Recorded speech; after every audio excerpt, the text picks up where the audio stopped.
প্রিয় শিক্ষার্থী, আমরা বরাবরের মতো আরেকটা গুরুত্বপূর্ণ প্রশ্ন নিয়ে এসেছি ত্রিকোণমিতিতে।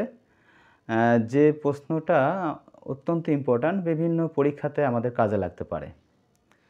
দেখো, এখানে একটা চিত্র দেয়া আছে এবিসি সমকোণী ত্রিভুজ, যেখানে দেখা যাচ্ছে যে আমরা দুইটা বাহুর মান এখানে দেখতে পাচ্ছি। একটা হচ্ছে বিসির মান √3 আর এসির মান 2।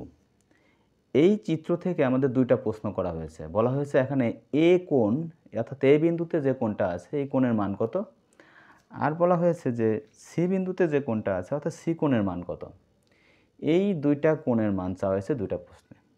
এই প্রশ্নের উত্তর আমরা কিভাবে করব? তো শুরুতেই আমরা যে কাজটা করব সেটা হলো, আমাদের যেহেতু এখানে এই চিত্র থেকে প্রশ্নটা আসছে, দুইটা প্রশ্ন এসে গেছে, এখানে আমরা যে 3 নম্বর বাহুটা আছে যার মান দেয়া নাই, আমরা সেই মানটা আগে বের করে নেব। দেখো, পিথাগোরাসের উপপাদ্য ব্যবহার করে আমরা সমকোণী ত্রিভুজের যে কোনো বাহুর দৈর্ঘ্য বের করে নিতে পারি। কিভাবে? দেখো, আমরা জানি অতিভুজ ব্যতীত অপর যে দুইটা বাহু আছে, দেখো এটা তো 90 ডিগ্রি কোণ, বি বিন্দুতে যে কোণটা এটা 90 ডিগ্রি কোণ, তাই 90 ডিগ্রি বিপরীত বাহু এসি হচ্ছে এখানে অতিভুজ।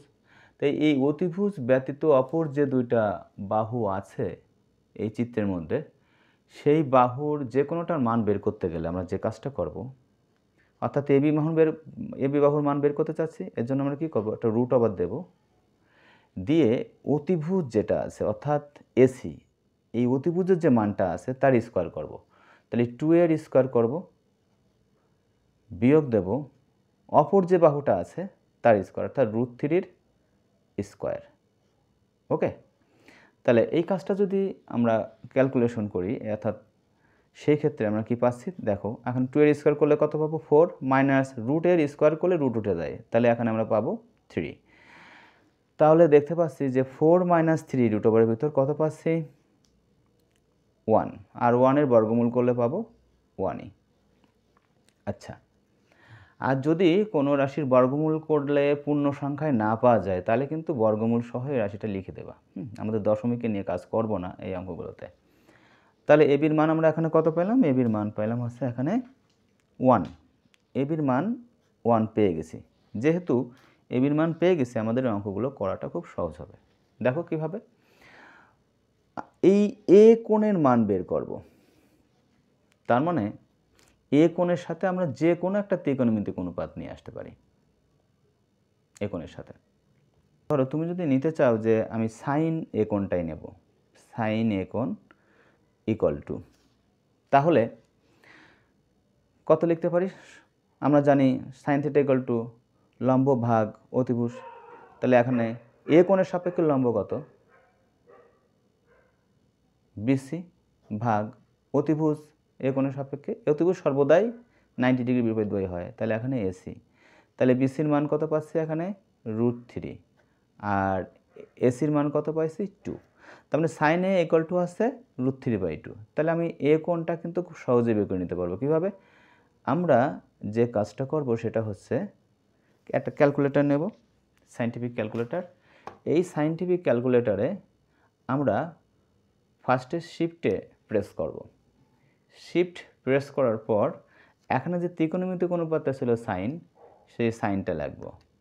লিখলে পরে সাইন ইনভার্স আসছে, দেখছো, ইনভার্স সাইন আসার পর আমরা এই যে মানটা দেওয়া ছিল সাইনের √3/2, সেই √3/2টা লিখব। √3, এই ক্যালকুলেটরে এখন একটা প্রেস করে কার্সরটাকে সরিয়ে নিবা, ভাগ 2। তাহলে আমরা ফলাফল পাচ্ছি 60। তার মানে আমরা বলতে পারি এখানে এ কোণের মান আছে 60 ডিগ্রি। ওকে, একই রকমভাবে সি কোণের মানটা আমি বের করে ফেলি। তাহলে সি কোণের সাপেক্ষে এবি লম্ব, বিসি ভূমি, এসি হচ্ছে অতিভুজ। তাহলে আমরা যে কোনো ত্রিকোণমিতিক অনুপাত নিতে পারি। আমি সাইনই নিই, সাইন সি ইকুয়াল টু কত লিখতে পারি, তাহলে সি কোণের সাপেক্ষে লম্ব হচ্ছে এবি, আর অতিভুজ তো সর্বদাই এসি এখানে। তাহলে এবির মান কত, 1, এসির মান আছে 2। তাহলে অতএব সি কোণ ইকুয়াল টু কত হবে, একই রকমভাবে আমরা ক্যালকুলেটর ওই কাজটাই করব। প্রথমে আমরা শিফট প্রেস করব, করার পর সাইন দেব, দিলে পরে ব্র্যাকেটের মধ্যে আমরা 1/2 1/2 দেব। তাহলে আমরা কত পাচ্ছি এখানে 30 ডিগ্রি পাচ্ছি। তাহলে আমরা বলতে পারি এখানে যে সি কোণের মান হচ্ছে 30 ডিগ্রি। দেখো আমি শুরুতে কিন্তু এবি বাহুর মানটা বের করে নিয়েছিলাম। এবি বাহুর মান বের না করেও আমরা একবারে শুধু যে দুটা তথ্য দেওয়া আছে এই দুটা তথ্য থেকেও কিন্তু কাজটা করতে পারতাম। কিভাবে? একটু ভালো করে লক্ষ্য করো, আমরা যদি এ কোণের সাপেক্ষে বিবেচনা করি তাহলে এ কোণের সাপেক্ষে বিসিটা হচ্ছে লম্ব আর এসি হচ্ছে অতিভুজ। তাহলে আমি এই এবির বাহুর মান না বের করেও কিন্তু বের করতে পারতাম। তাহলে এখানে লিখতে পারি যে সাইন এ ইকুয়াল টু লম্ব হচ্ছে এখানে বিসি, তার মান হচ্ছে √3, অতিভুজ হচ্ছে 2। তাহলে একই প্রসেসে আমরা এখানে যে কোণটা বের করছিলাম 60 ডিগ্রি, এ কোণ এখানে 60 ডিগ্রি পেয়ে যাব, অর্থাৎ এবির বাহুর মানটা বের না করেই। এবার দেখো সি কোণের মানটা যদি বের করতে চাই তাহলে সি কোণের সাপেক্ষে এবিটা লম্ব কিন্তু বিসিটা কি ভূমি আর অতিভুজ হচ্ছে এসি। তাহলে আমাদের এই বাহুর মানটা না জানলেও হবে, কারণ ভূমির সাথে অতিভুজের সম্পর্ক আমরা জানি কস।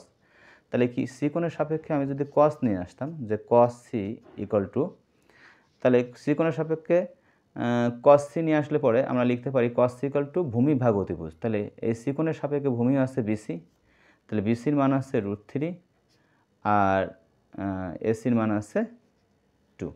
তাহলে একই রকমভাবে আমরা সি কোণের মান যদি বের করতে চাই তাহলে আমরা ক্যালকুলেটরে কি করব, ক্যালকুলেটরে শিফট প্রেস করে কস দেব। কস দিলে ব্র্যাকেটের মধ্যে √3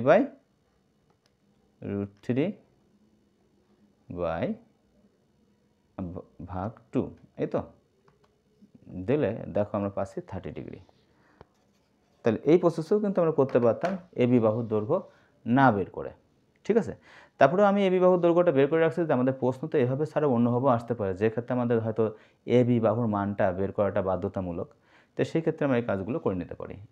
এই ইনফরমেশনগুলো শুধু যে বহু নির্বাচনের জন্য তা না, এটা সৃজনশীলের মধ্যেও আমাদের কাজে লাগবে। আমাদের যে সৃজনশীল প্রশ্নগুলো আছে সেই ক্ষেত্রে আমাদের চিত্র দিয়ে প্রশ্ন আসে অনেক সময়। এই বেসিক জিনিসগুলো যদি আমরা বের করে নিতে পারি তাহলে খুব সহজে এখান থেকে বহু নির্বাচনী এবং সৃজনশীল সব প্রশ্নের উত্তর দেয় খুব সহজ হবে।